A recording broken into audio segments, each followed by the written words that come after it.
So yes, Stefan, while we're waiting, how is the weather in Sweden right now?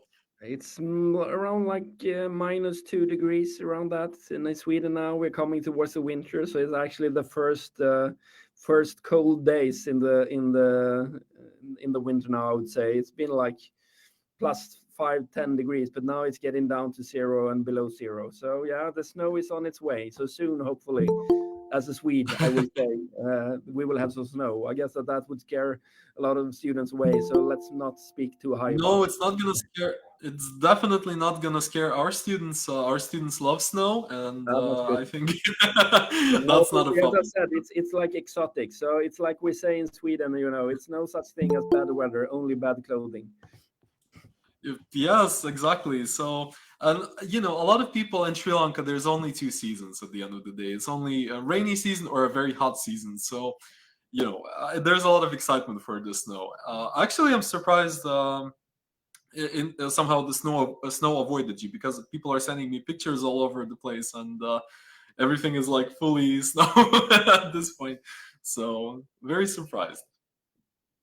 Yes, it's obviously. I mean, even though we are down in the south of Sweden, we usually during this period will get some snow, both in Växjö and Kalmar, where we have our campuses. So south Mm, of Sweden, we have like snow coming and going during 3, 4 months every year, you could say. But yeah. then it's usually maybe around 2 months that it really are laying around, and then yeah, shouldn't say, but the rest of the season are in the winter are more like rainy and gray.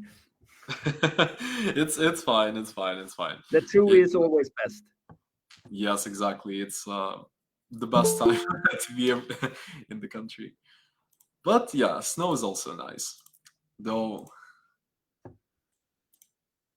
yeah, I think.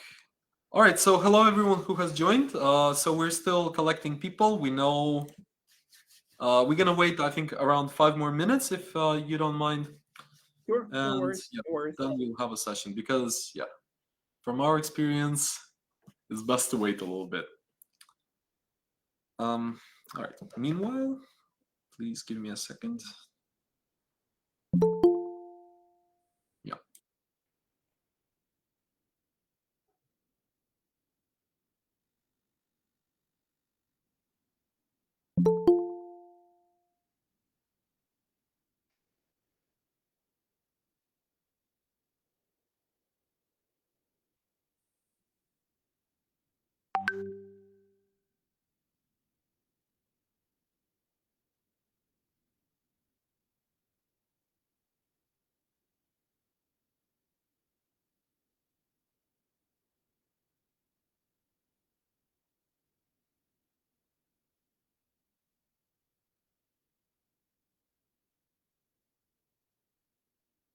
All right. So I think yeah, let's give it a final 2 minutes so everyone is on time. But yeah, this is being translated on YouTube and Facebook. So if those who are, I think we're already live from what I understand. If you have any questions, yeah, ideally join the link or um, I might not be able to answer your questions. So ideally, in the link would be the best. If not, our team is also watching those medias and they will try to get me the questions if it's on the same time. So, all right. Sure. Let's Yeah. start So, it then. So, if you want, I can start by sharing my PowerPoint then. yeah. Uh, let's see here. I don't think it went through. I will do another try here. Let's try again. It didn't work out. One more time here. There we go. Can you now? I think you can see my PowerPoint. Yeah, perfect. Yes. Perfect. And then we'll jump to this mode also, or Yeah, it's working. We can it's see, working. Yeah, and it's I'm just gonna see some. now I think it has. Yeah. Now it's good. Now it's good. All right, Stefan. So I'm just gonna do a small introduction once again before we finally start. So, all right, everyone is here. Thank you for coming. We highly appreciate you being interested in this event. I think it's really fantastic that you want to learn about Linnaeus University and Sweden. So we have a special guest today from the university itself, Stefan Haglund. And he will be giving you all the important information about studies, about the programs, and about why you should select the Linnaeus University for your studies. So for now, we will be listening, but if you have questions, please write them in the chat. Please raise your hands. And after the end of the session, we'll try to go through all the questions and answer everything that has remained unanswered. So anyway, enjoy the session, and yes, hope you like it. Stefan, please, up to you. Thank you for that. And now let's see here. I think I cannot actually see you guys now while I'm presenting, but I'm going to keep going on. And if you think I need to say or make something more clear, Dari, just scream out the word and I will be listening to you. So, study at Linnaeus University will obviously be the main purpose, as we said, and I will talk very briefly about Sweden and Linnaeus University. And obviously, first, from my side, I also want to say welcome. So great to be part of this webinar. My name, who am I? Well, my name is Stefan Haglund. I work for Linnaeus University. I've been working for Linnaeus University for quite some time. So I know all about the full process, obviously, of being admitted to a university in Sweden. So no matter what kind of question you have, I'm pretty sure that I will be able to answer it further on here. And what will I talk about? Well, I will try to speed this up, hopefully not by just speaking fast as I'm doing right now. I will give you some short information about Sweden, first of all, and then about studying in Sweden, and also about Linnaeus University in general, because obviously the main subject is going to be Linnaeus University and what we have to offer and how one can become a student here. And then afterwards, I expect Dari to have a lot of good questions to me. And also from you students, hopefully to become at Linnaeus University. I will give answers to everything, hopefully. So, starting a little bit about Sweden, because I think that's probably something we need to start talking about due to that it might be new to you. Sweden. So what is Sweden? Well, we're not Switzerland. That's usually what we start with. We are Sweden. Usually people mix Sweden and Switzerland up. So Sweden are up in the north of Europe. And we are quite a big country when it comes to area, but not that big when it comes to population. So around 10 million people, and the capital in Sweden is Stockholm.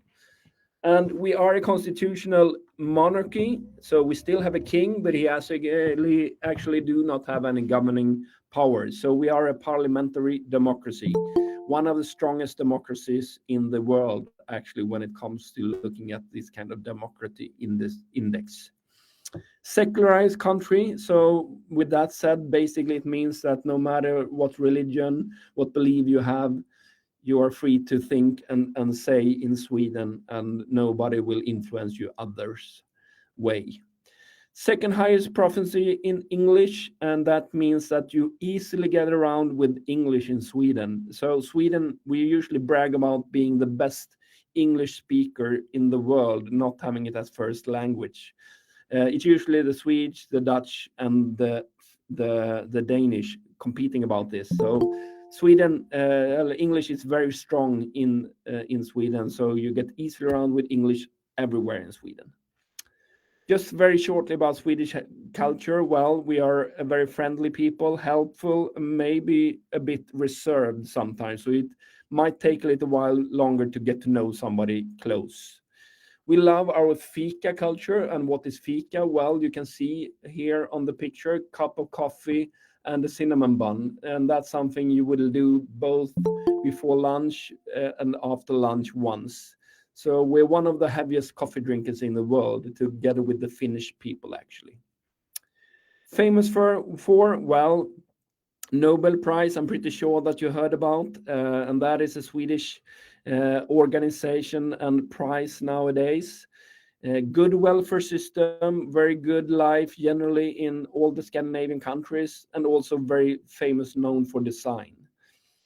We are top in the world when it comes to innovation, democracy, human rights, sustainability, gender equality, economy and equality, and also best places to live. So if you would look at the kind of world ranking index, you would see that Sweden is always highly ranked. Some famous companies that might be worth mentioning: IKEA, H&M, Ericsson, Volvo, Spotify, Scania, AstraZeneca. I'm pretty sure that you heard about all these companies, but I'm pretty sure also that you didn't know that all of them were Swedish. So a lot of big companies for being such a small country. As you saw before, I mentioned 10 million people, and Sweden as a country is a very innovative country. So, for example, there are more like startup companies in Sweden during the last 10 years than there has been for like Germany, France, and Spain in total. So a very creative and innovative country, which is also a kind of culture that you will take part of being in Sweden and studying. Very varied nature. So big part though is forest. So 63% forest, which is rather much for being a European country. Maybe not in comparison to Sri Lanka. I'm not sure actually, but I guess that you have a lot of forest over there also. But also lakes and rivers. So a very green nature. We are very much a hiking loving people. So we love being out in the nature with everything from picking mushrooms to hiking around or just being out in the nature. We have something also in Sweden called the right of public access, allemansrätten in Swedish, and it's actually a rule, a law allowing people to be out in the nature and then walking in private property as long as you don't break anything. So it's a strong regulation which gives good access to the nature in Sweden. 4 distinct seasons: summer, spring, autumn, and winter, obviously, and the very varied climate when it comes to temperature can be down to minus 15 degrees and up to 25 degrees in even 30 in the summer. So with that very short introduction of Sweden, I want to move on to Linnaeus University. Due to that, obviously, the main subject for today is how to come to Sweden and to Linnaeus University and become a student. So Linnaeus University, what kind of university are we? Well, we are a very broad university, the 6th largest university in Sweden, around 40,000 students if counting heads. Full-time students, more like 15,000 students divided between our 2 campuses, Växjö and Kalmar. 10,000 in Växjö and 5,000 in Kalmar. International students around 1,800 and around 2,000 employees. We are a rather young university when it comes to being Linnaeus University, and we became Linnaeus University in 2010 through a merger between University of Kalmar and Växjö University. We actually started in the 60s as a branch of Lund University, which some of you might have heard of, which is one of the bigger universities in Sweden. We have around 200 programs in total, and 50 of them are taught in English, and that's the ones I'm going to talk to you a little bit about today. 40 of these 50 programs are on master level, and 10 of them are on bachelor level. And where are we situated? Well, we are down in the southeast of Sweden, as you can see, Kalmar and Växjö. Växjö just in the middle of the south of Sweden, just in the forest basically, and Kalmar just next to the Baltic Sea. We are down in the south, as I already said, and that means actually that the closest international airport would be Copenhagen Airport, which is the capital of Denmark. So we usually recommend students going through Copenhagen if traveling to both Kalmar and Växjö. And this is also due to that there runs a train every hour from Copenhagen Airport directly to Växjö and Kalmar. Kalmar and Växjö also worth mentioning. It's small cities, approximately around 100,000 inhabitants in both cities. And also a lot of students as described then, which means that they are heavily influenced by the university in both cities. If telling something about the cities, you could say that Växjö is a city where we have a lot of forest and wood engineering companies in the region, and this is due to that it's more in the forest. Also, the big company of IKEA, which I think a lot of you have heard about, have their head office just south of Växjö. So a lot of people working in the head office of IKEA also live in Växjö.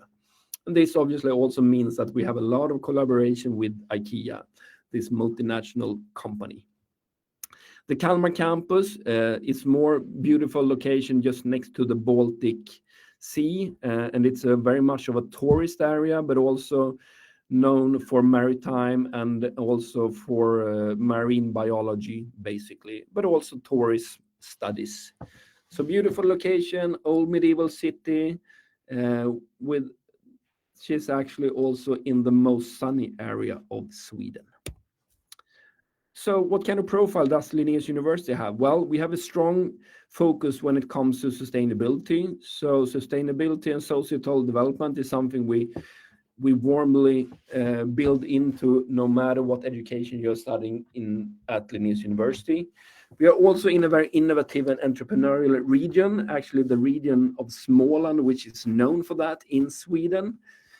Being also in a very innovative country, that means that we have a lot of startup hubs, small companies in the region. And also a very international environment. I mean, Linnaeus University, as I said, around 15,000 full-time students, and 2,000 of them are international students. So the campus as such, you will meet a lot of different nationalities, and no matter what kind of program you study, I can promise you around like 10, 15 different nationalities in the classroom. High quality of education. Well, obviously, Sweden as a country sticks out when it comes to education. So if you would look at this kind of ranking system where they look at the education system in total, Sweden would always be in the top 5, top 10, due to that we are one of the biggest spender when it comes to governmental money into education. So all Swedish universities are actually publicly funded, and also public institution, which obviously gives a high level generally on the universities. So ranking wise, obviously we are not among the oldest universities, but we are still rather high when it comes to different rankings. So for example, is on the Time Higher Education Impact Ranking, we were ranked top 300 out of 1,150 universities when it comes to quality education in 2024. And if you look at the Shanghai ranking, which is rather well known and a lot of people look at, we are among the top 1,000 institutions out of 18,000 in the world. We're also accredited by the AACSB association when it comes to our School of Business and Economics, and that is out of 6% of the business schools in the world. Mentioning something about internationalization, well, as I said before, around 2,000 international students, and we also have a lot of outgoing exchange possibilities, while a lot of students also go abroad for exchange students. And that is obviously a possibility for you guys if coming and studying in Sweden on a bachelor or a master program. Because we have a lot of partner universities, around like 700 to 800 partner universities, which we have agreements with for going for exchange. The largest student groups: Germany, Pakistan, China, France, US, Japan, India, and Iran. And obviously this differs a bit depending on whether it's a degree program, or exchange studies. But a lot of Asian students when it comes to the degree programs, but they always study together with Europeans also from exchange programs. And where do we offer programs? Well, we have a very broad variety of programs. So as you can see, we have a lot of different opportunities at master level. Almost any kind of subject would be covered when it comes to master programs, 4 different programs. And when it comes to bachelor level, we have around 10 bachelor programs in business economics, design, computer science, mathematics, and social science.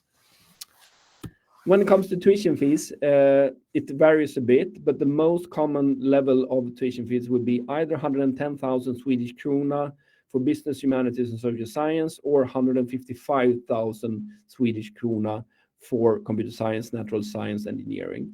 And if you want it in euros, the easiest is just to take away 10, and then you get it in euros. So for example, 11,000 for business and social science, and 15,000 for computer science engineering.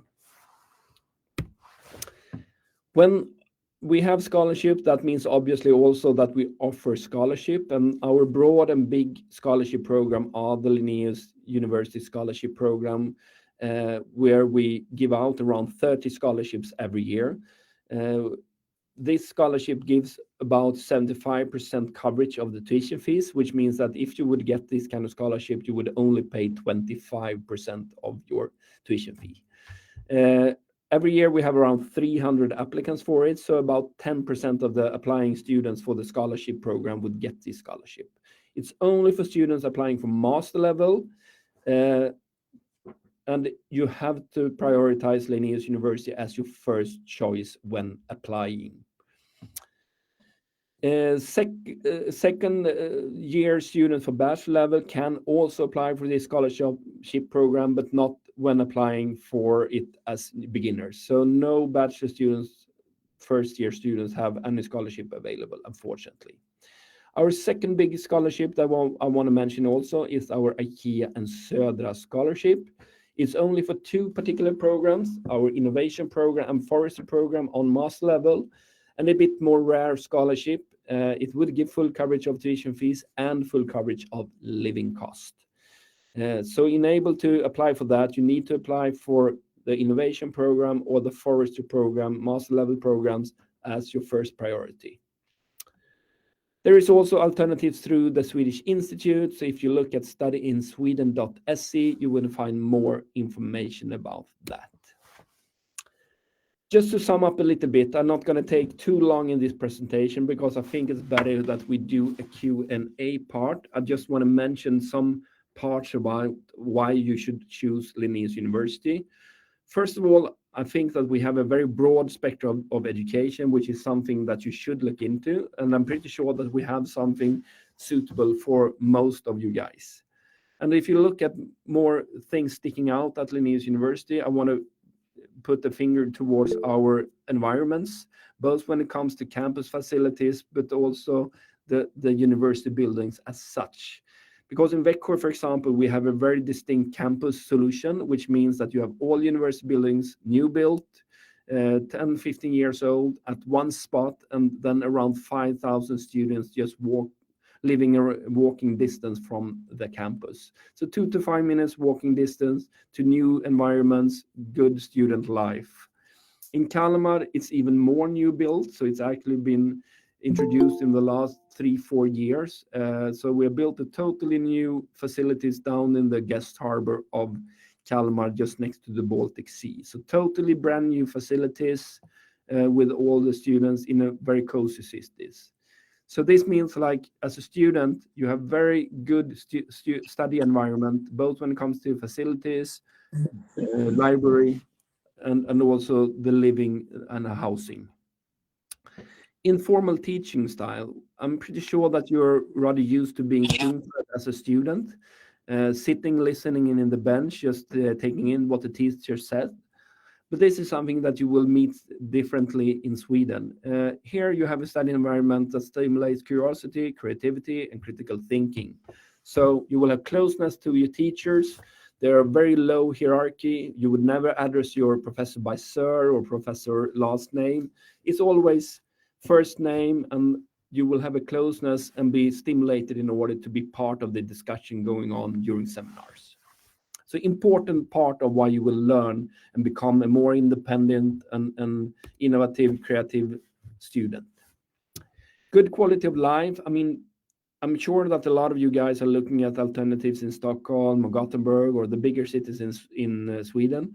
But living in smaller cities also give a very much of a closeness to both to the university, but also to the nature, and also having a very easy access and logistics if you live in the cities. So closeness and good quality of life is something we can offer generally, both when it comes to university and also the cities. And also I want to point at creativity, innovation, sustainability, quality, and diversity. If you as a person want to learn more about that strong Swedish values that you will learn about no matter what you study in Sweden. This is kind of things that go through whatever you study. And even though we as Swedes don't really understand sometimes how distinct this is for our culture, this is something that a lot of international students point out that they have learned a lot about after a couple of years in Sweden. So with that said, I also want to point out some useful links where you can find more information. Obviously, you have our webpage, lnu.se, and also our inspirational portal for studies, lnu.se/study, where you find a lot of information about studies at Linnaeus University. You can also check out universityadmissions.se, which is the application portal, and the important page to read about requirements, country-specific requirements, key dates, etc. If you want to check out general information about studies in Sweden, go through studyInSweden.se. And if you want to contact us, you can always do so through study@lnu.se or admissions office through admission@lnu.se. You can also chat with our students if you go through lnu.se/en/chat. You have students from all over the world and from a lot of different programs to chat with. If you want to follow us on social media, you can obviously get a lot of insight about the student life through our student ambassadors that do student takeovers, but also through short films showing up certain programs or helping you out regarding how to apply, etc. So Facebook, Instagram, and YouTube is obviously a place where you can find more information. And if you want to meet us in our own webinars, we have one coming up on Monday, where we go through a little bit more about our study program, study business and economics at Linnaeus University. Or you can also meet us and know more about how to make a successful application to a university in Sweden on the 17th of December. And that was actually all from my side when it comes to presentation. So thanks for that. And if you have questions, always refer them to either us at study@lnu.se or contact Ahasa Consultancy, which is obviously one of our consultants that we work with. All right. That's all I wanted to show. Thank you, Stefan. I think that was a really great, informative presentation, but still, I'm sure there are a lot of questions we need to answer. As always. Exactly. So the first question is about, if I don't get the scholarship in the beginning, can I apply for my second or third semester? But it's for a master's student, so... It doesn't really actually matter, because even if it would be a bachelor, we have the opportunity to apply for a scholarship from second or third year. So both bachelor and master students can apply after 1 year. So for newly admitted students or newly applying students, we only offer it for master level. But then from the second year, we also have around 10-15 scholarships to award students. And then we look at what students has achieved during the first year. So if you were not picked based on that, you might not have a good enough GPA during your first year, or didn't write a good statement of purpose or whatever. From the second year, if you have achieved really good during your first year, obviously you have proved us wrong, that you should have got the scholarship from the second year, and then you will get the 75% waiver from the second or from the third year if you're studying a bachelor. Talking about all right. So talking about scholarships, is IKEA's scholarship also having some limited slots, or how is it operating? Yes. So like the broad Linnaeus University scholarship program, we offer around 30 students, 30 to 40, depending a little bit on what tuition fee level. And it's around 300 applicants. But for the IKEA and Södra scholarship, due to that, it's much better coverage. I mean, both living cost and fully tuition fee. We only have one scholarship for each specialization of the innovation program. And that means 3 scholarships and 1 for the forestry program as it is today. So 4 different scholarships. But it's actually not that hard competition in that sense. I mean, it's harder to apply for the Swedish Institute scholarship because for the innovation program, even though it's our kind of flagship program, truly speaking, it's not like that many applicants that meet and are very highly qualified. So if you apply for the innovation program or forestry program, you have really good chance of getting a scholarship, both by the way that you are competing about the IKEA and Södra scholarship, but you are also competing about the Linnaeus University broad scholarship. So it's not that we miscredit students applying for that program for the broad scholarship. So you have like double chances, you could say. And this is due to that.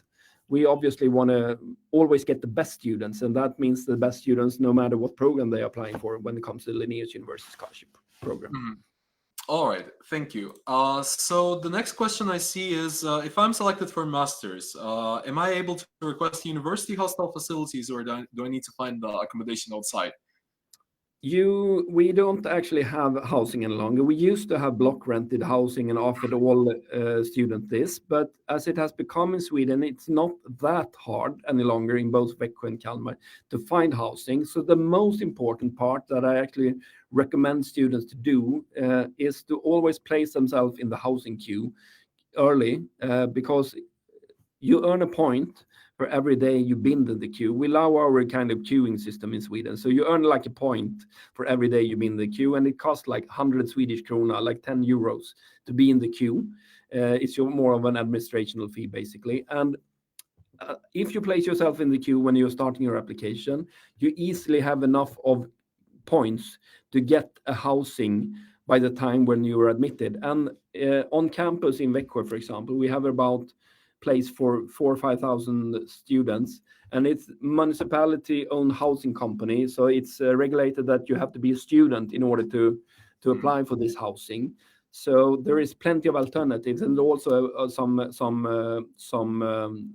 private housing companies on campus also, but that also regulate that you have to be a student. So there is actually no problem finding a housing. It's just that you need to go through the process. And that was the Växjö picture I described. In Kalmar, we have housing guarantee for students through the municipality company. So, yeah. All right. So I see there's a continuation to this question for the links regarding the housing queues and I cannot pronounce. I'm so sorry. Stefan. Växjö. Växjö. It's pretty easy. It's actually it's put together by the two words väg, which is road in Swedish, and sjö, which is lake. So it means basically lakes where roads meet in Swedish, you could say. I will try my best on the next webinar. So, all right. The next question regarding the housing links, we can figure it out. Yeah, maybe after this. I will. You can make sure I will provide you guys with links, and you can provide them further on with it. Yeah, we can get the links. So just contact the office. We'll probably get the links at that point. All right. So the next question is: if I'm looking to do a second master's program, is a bachelor degree required when I already have an MBA? No, I mean, in Sweden we have no kind of age discrimination or well-educated discrimination. So obviously, I would say that it's in your advantage to be well-educated. The more you have learned before is what we look at when having the selection. So no problem at all, as long as you obviously hasn't done 10 different degrees, because then somebody might start wondering. But as long as you have 1 or 2 before, no problem. What are the requirements for MBA and bachelor's? So, I mean, for bachelor students, you need to have finished your high school diploma, basically. So basically, I think that means like ordinary and advanced level in Sri Lanka. You need to have like English in advanced level and have a pass result in it. And as long as you have that, you actually meet the basic eligibility requirements. And then besides that, different programs might also ask for different level of knowledge in mathematics or some other subjects. It is mostly mathematics that would be an extra demand. So as long as you have studied that also at the advanced level, you actually would meet the entry requirement for all bachelor programs that we offer at Linnaeus University. The only program that might be a bit questioned about would be the applied mathematics, because we offer 10 different bachelors. So we have like, I can just mention them. You have like international business. You have, maybe let's do like this instead. I will show them up to you. Just very short here. So the programs we offer are the common ones. Yeah, sorry, I don't have this next to me. No, I think you see it here. So you Ye- see this window here. So this is where you find all our bachelor programs. So as you can see here, we have applied mathematics, design plus change, international business, international tourism, media entrepreneurship, network security, peace and development, software technology, economics, international marketing, and visual communication plus change. So it's 11 different bachelor programs. So the only one that might demand a little bit extra studies in mathematics would be the applied mathematics. And beside that, as long as you've done mathematics at advanced level, it's going to be okay for all business and computer science program. For the media entrepreneurship, peace and development, and the design programs, no need of mathematics at advanced level. Uh, for the design programs, you might be in need of a portfolio also because they will do a selection based on that also. Oops, let's see here. Just and then the second part of that question was for master level, what's demanded? So from from Sri Lanka, you need to have a bachelor degree, and it should be a 4-year degree. And one thing I mentioned before, which I recommend also for everybody if applying to Sweden to just read about, no matter whether you're using your AHASA as consultant or no, or getting your help from somebody, I would recommend you to always read this. So if you go to just university admission and search on Sri Lanka, you will find country specific requirements. So and see you exactly what's demanded. So you see here, for example, bachelor admission, master admission. So for Sri Lanka, master admission, then you can see exactly what's demanded here. So for entry to master program, the minimum requirement is a 4-year bachelor or a bachelor degree followed by a master degree and 4-year in total. So that means that you meet the general entry requirement for a master level. And then beside that, obviously, it also differs depending on what program you're going to apply for. So for example, if you look here, we offer a lot of different master programs. Let's see, I'm going to just filter by master level. And then you can find them here by alphabetic order.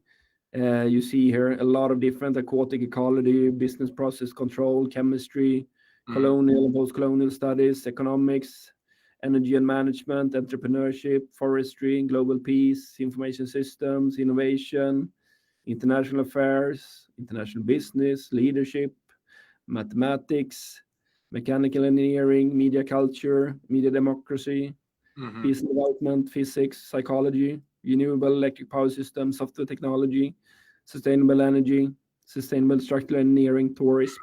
Yeah, I can keep going on. But here you see it's a lot of different programs. And if you look at a particular program, just pick one, for example, the tourism. You can also see on the requirements. So the one I described now was the more general entry requirement, just demanded in order to study advanced level. But then, as I said, every program also have a specific entry requirement. And that means that you also, for this particular program, for example, need a bachelor degree in tourist studies or in business or another social science main field of study. So that basically means, as you see, a bachelor in social science or business or tourism. And then beside that, or it could also be some other bachelor, but then you need at least 30 credits in social science, business administration.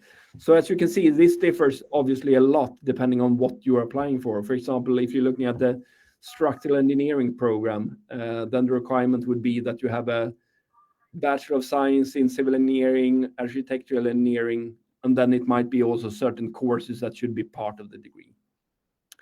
And then English 6 described, that's a high school course in Sweden. So as I said in English, if you have studied high school diploma and studied English from advanced level and have a past degree, then it's okay. If you did not, then you need to take a test or something like that usually, and then an IELTS, TOEFL, or Pearson would be enough.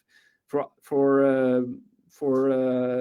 IELTS, you need like 6.5, for example.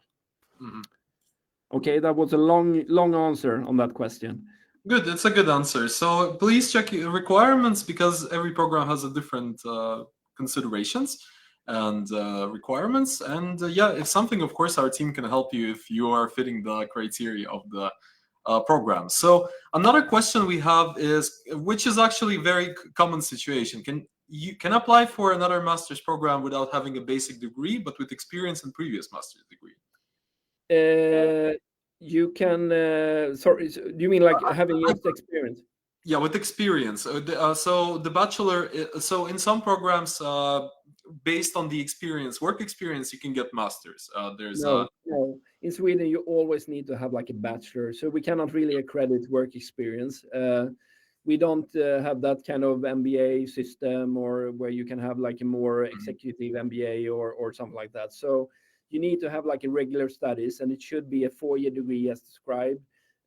Because if not, then you don't have the theoretical knowledge. I mean, sure, you have a lot of experience, you have probably a lot of vocational experience, but you don't, and that's more practical experience. So you don't have the more theoretical experience. Thank you. So another question is about the housing queues, but it's better to deal with this at a later stage because right now let's concentrate more on the study-related things. But Yeah, our I team, can if you mention write that. an email to the admission team, Yeah, we we're going will. to give a lot of information about housing when it comes to later on in the process, Yes. if somebody apply. And it's actually just like calming down, saying that it's not Stockholm where it's going to be like a terrible situation, and the same Mhm. is actually in the bigger university cities. But it's going to be solved, but sometimes it can be a little bit more expensive during the first semester, because you might not find But good yeah. housing with a low price during the first semester, but you will find housing, 100% sure.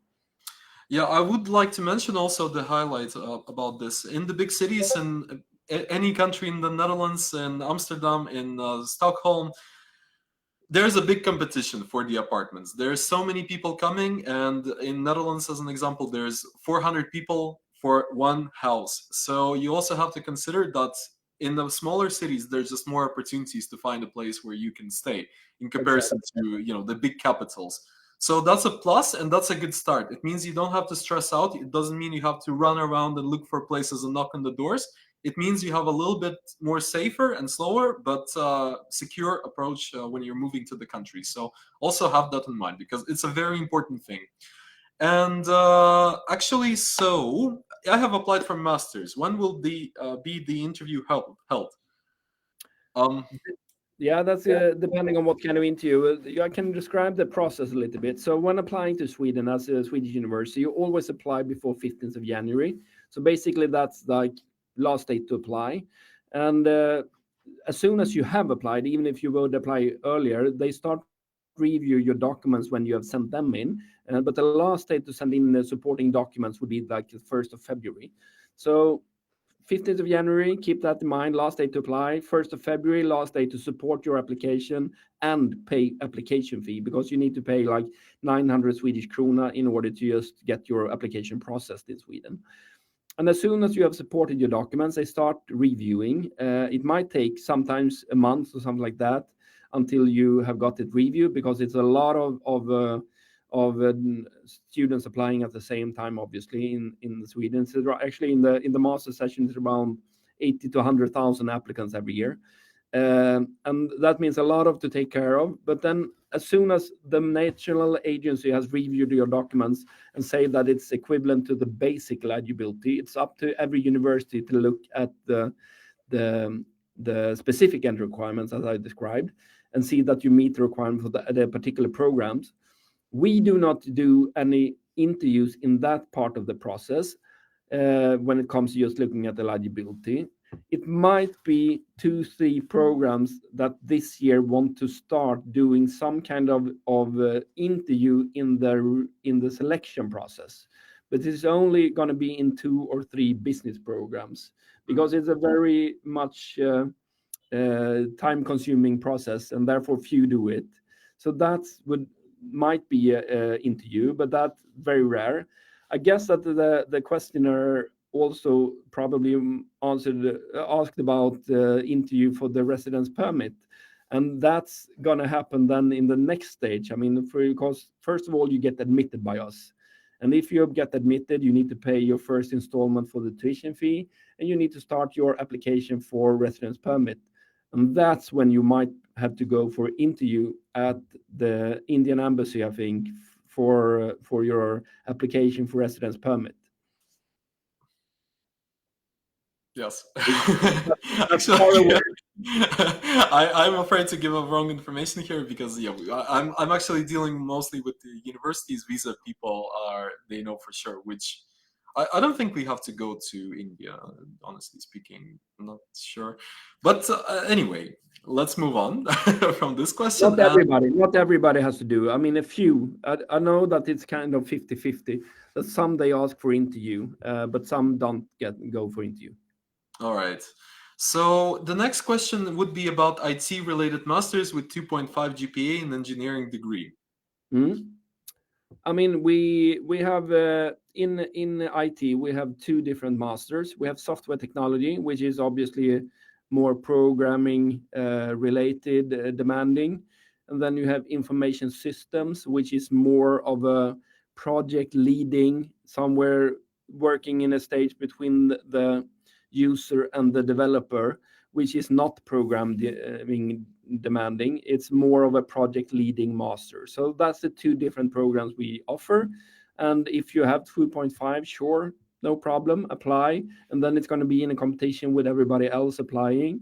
And some years we admit students with 2.5, some years we don't. But I think you have a good chance.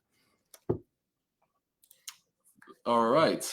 So the I was informed by my team regarding we have to. There is no VFS in Sri Lanka. We have to submit from India. So yeah, they confirmed this information. All right. So the next question would be during about the job opportunities after during the studies as well after the studies. What would be the work hours and the restrictions? Could you tell us more about this? Yes, sure. I mean, if you get a degree in Sweden, you finish a degree, no matter it's a bachelor or master, you will always get a stay back time 1 year in Sweden in order to find a job. If you find a job and earn a certain wage around like 3,000 euros a month, I think it's 2,800, 3,000 somewhere. Then you can stay for basically as long as you have that job. If you have that job permanent, that you will get first of all a 2-year residence permit, and then you will get a 2-year extra residence permit, and after that it's going to be a permanent residence permit. So it's all based on whether you find a job during the year, stay back year. I know also that the Swedish government actually in this last week announced that they are going to put in extra effort to get students, PhD students, to stay in Sweden after their studies, because they can see that we are lacking, especially within the STEM, I mean technology, engineering, mathematics area. So obviously, with that kind of background, it's easier to find a job. So I'm not going to lie and say that it's easy in all different branches, because obviously, engineering, technology, computer science, in that kind of areas, it's much easier to find a job. Due to that, also that's where we are lacking from Swedish work labor, and that means that it's more likely that it's only demanding English as work language. So it's easier to find a job in that areas. Some business areas also easier. I mean, such as tourism or international business can also be good areas. While it's more competitive and harder when it comes to humanities, some social science areas. So engineering, some business, good chances, I would say. All right. So another question is, I have a 3-year degree. In what programs can I apply to? But as we have discussed, actually, we do need to check your credits. We need to check your academic profile. How many? What have you done? What's the credit? What's the GPA? And based on that, of course, we'll be able to give you more detailed and clear information. Yeah. So I think that would be a start. I'm going to mention actually something just regarding 3-year degrees, because if you have a 3-year degree, most likely you will not be able to find a master in Sweden. But what we at Linnaeus University could offer you is that we actually have a kind of top-up years, or flexible alternatives, because due to that we offer a lot of bachelor programs, as you saw before, both in business and in computer science, in some social science areas. So if you have, I mean, overlapping degree in 3 years, we can usually admit you and then offer you like the third year on that programs, which means that you can top up the bachelor you have, and you study one extra year, and then you will have a bachelor degree awarded from Linnaeus University, and based on that extra year bachelor degree, you can apply for master. That's a really good opportunity, because a lot of some universities do allow that, some universities do not allow this. So that is really good as well. And all right, so if someone has more questions, of course, as I said, raise your hands, ask, or write in the chat. We are still here for a little bit. Have a first class degree with good GPA. Will it be possible to pursue a 1-year master program and then transition to a PhD program? Well, why not? That sounds very good already. So yes. Exactly. I mean, one thing to just point out, so that everybody just understand also about the PhD system in Sweden. I mean, PhD in Sweden, it's a bit more rare system, being more of a job opportunity. So I usually describe it, it's not like we admit 20, 30 students in all subjects as PhD students every year. It's more that we hire 1, 2, 3 students within certain subjects. And we always announce all PhD positions among the job opportunities.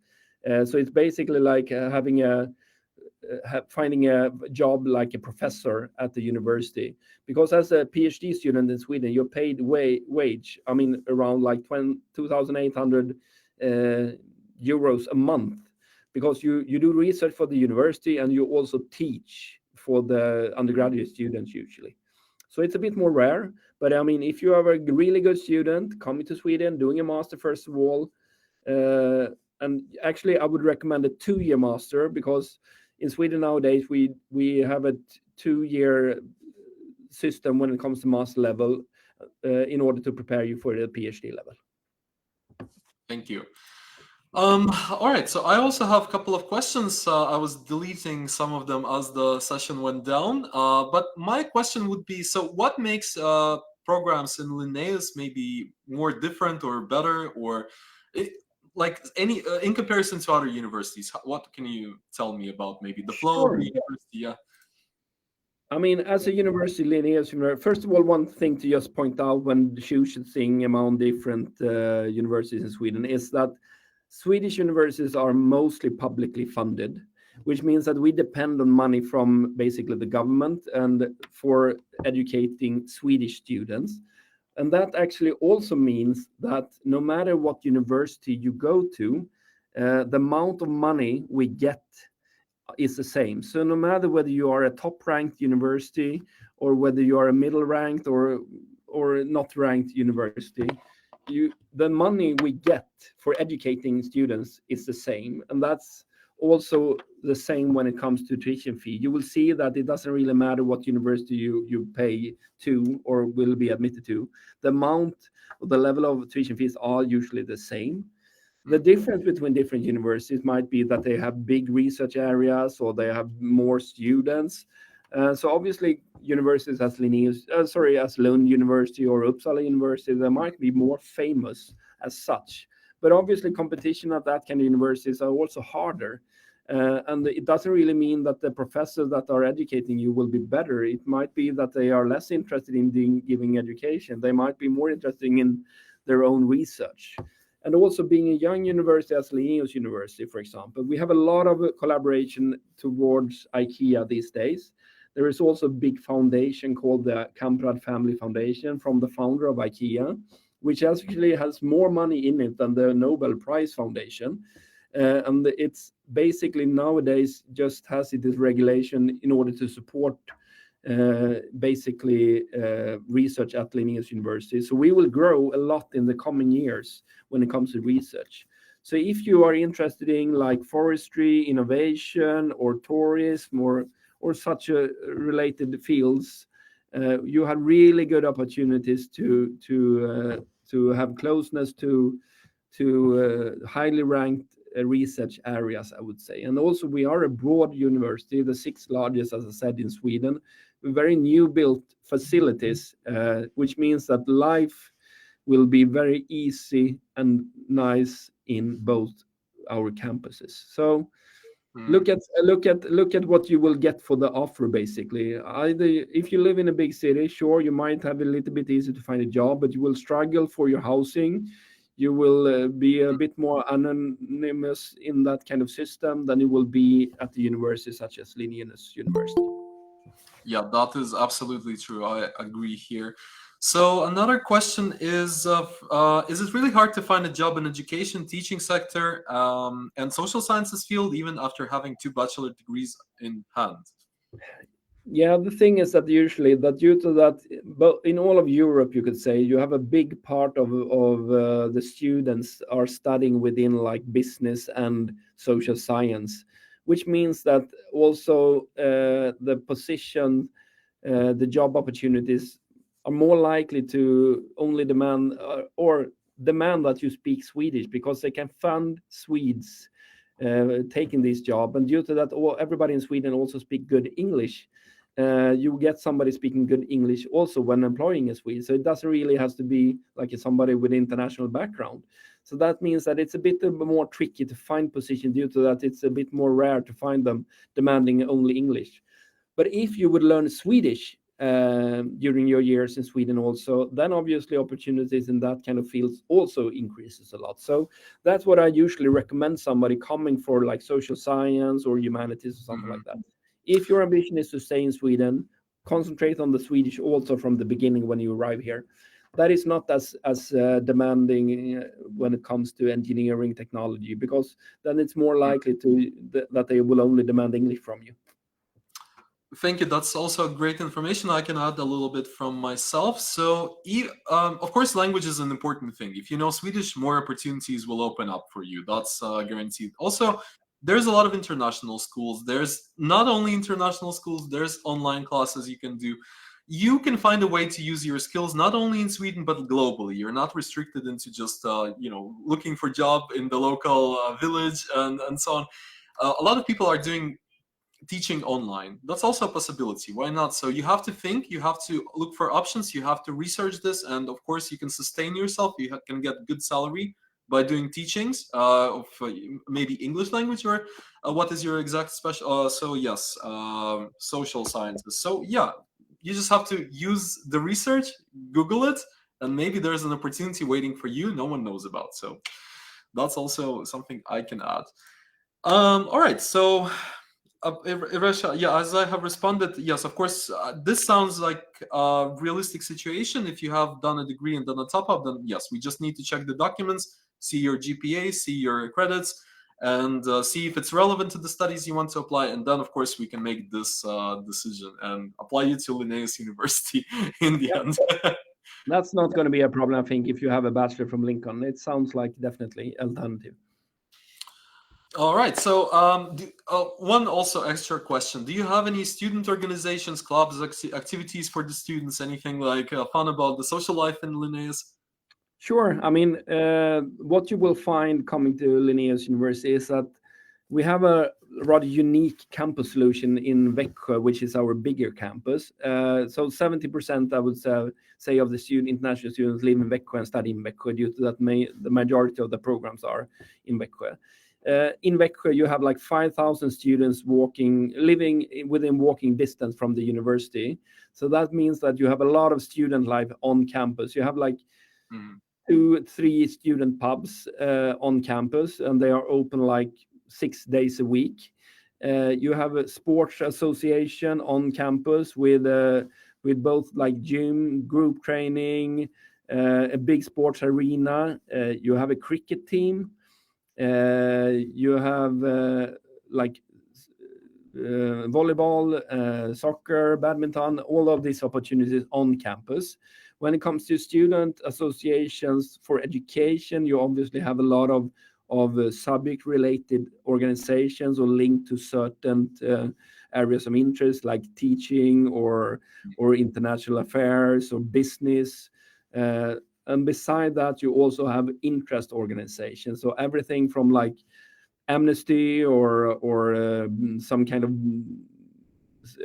business area or uh, or just music groups or choirs or whatever. So you have a lot of these kind of opportunities in both Växjö and Kalmar. So usually these kind of associations are also organized through the student union, which also run some of the student pubs through student associations. So usually you can work with that also. You can be part of the student union. So a lot of these kind of opportunities. Great. So it's really important also for the students to participate in those events. Don't sit at home. Always go. Always do something. Always communicate with people. It will open incredible opportunities for you, job-wise, relationship-wise. Anything is possible. So of course, be social and participate in those events. All right. So I think at this point we don't have any new questions, but. Yeah, Stefan, maybe you have some final words you would like to say, and I think we can conclude the session. Of course, of course. I mean, great to see a lot of you people just looking in. And I think that one word I want to throw in is that read about studies in Sweden, read about the universities. And if you do, I'm pretty sure that you will find out that Linnaeus University is a really good alternative. Being a university where we put the student in center, basically, and you will learn a lot about innovation, creativity, and also learn how to become a very independent and self-going student. So remember that when you decide where to go and what to study. And I'm sure that we have a program that suits you because we have a broad spectrum, both master and bachelor level. Great. So, all right. Thank you, everyone, for coming. We highly appreciate you being here and asking questions. I think it's really incredible that there's a lot of good and interesting questions we, are glad to discuss and bring attention to. So, all right. I think that is it. Thank you so much, Stefan, and we hope to see you soon in Sri Lanka once again. You will, hopefully in like April or something like that. Great. So we're looking forward to that. All right. So thank you very much, viewers. And yes, if you have any more questions, please write to us, Ahasa. We're going to guide you all the way. We're going to help you with the admission process, with the visa process. And also, we're going to pick you up and we're going to help you with the accommodation. So all the full service will be provided by us.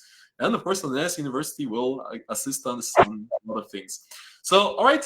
Thank you very much and have a good evening. Bye-bye, everyone. Thank you. Yeah. All right. Thanks, Stefan. Thank you. Thank you. Thanks